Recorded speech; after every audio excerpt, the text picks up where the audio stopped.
by exploding them with a golf club, of course. Well, that was the first shot, okay? I still needed to calibrate the strength of the hit. Okay, now I would like you guys to pay attention to the sound. Okay, it's nice. You can tell there's a lot of impact, but it's this big. I mean, this small actually. So what I did, I took all the sources from all the different microphones, combined them together, sound designed the result, and what you will hear now is the result.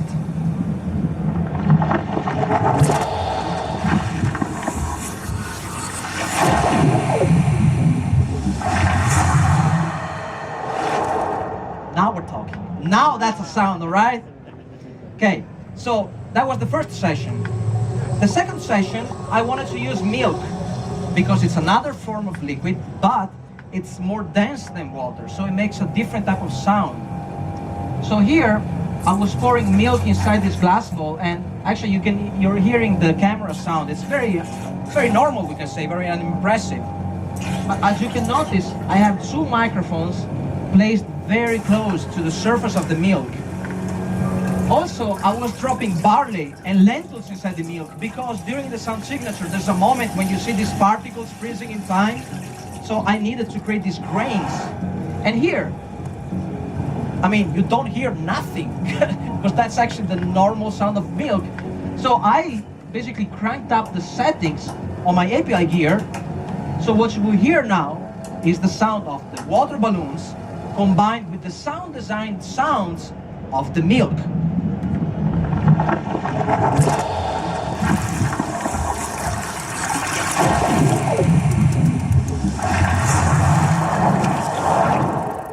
Okay, that massive spinning sound, it's the milk, okay? It's not a synth, it's nothing else. I mean, there's so much richness and beauty in organic sounds. We just have to be patient to find them out. The third element was to cover the mid-range of the sound signature. I have 5 pianos in my garage, because you never know when you need one, all right? And they all are out of tune a little bit with each other, which is why I like them, because when you combine the sound, they make a very rich sound, like in an orchestra, you know, when you have different violins playing the same string, the same line. But I also wanted to create a different type of piano sound. So I was pinching a string with a plier and hitting it with a drumstick to extract harmonics.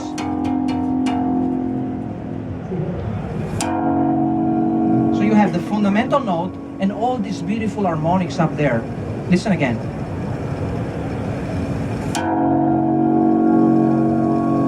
I mean, you wouldn't normally hear this sound by playing the piano in a regular way. The next element, which completes the structure of the sound signature, was to cover the high frequency range. I still wanted to use elements based on water. So I filled up a metallic bottle, you see, and by hitting it that way, I was able to create these fluid percussive resonances. And if you notice, the less water in the bottle, the higher and the more resonant the bottle becomes.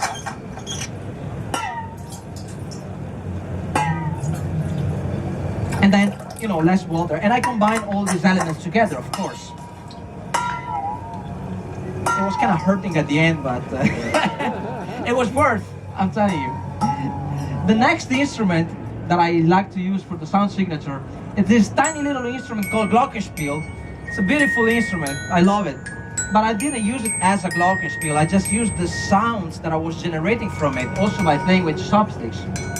So now, all the sounds that I recorded in the different sessions will come together into the final mix of the sound signature.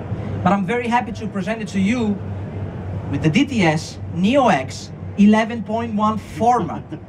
You guys ready? Yeah. Good.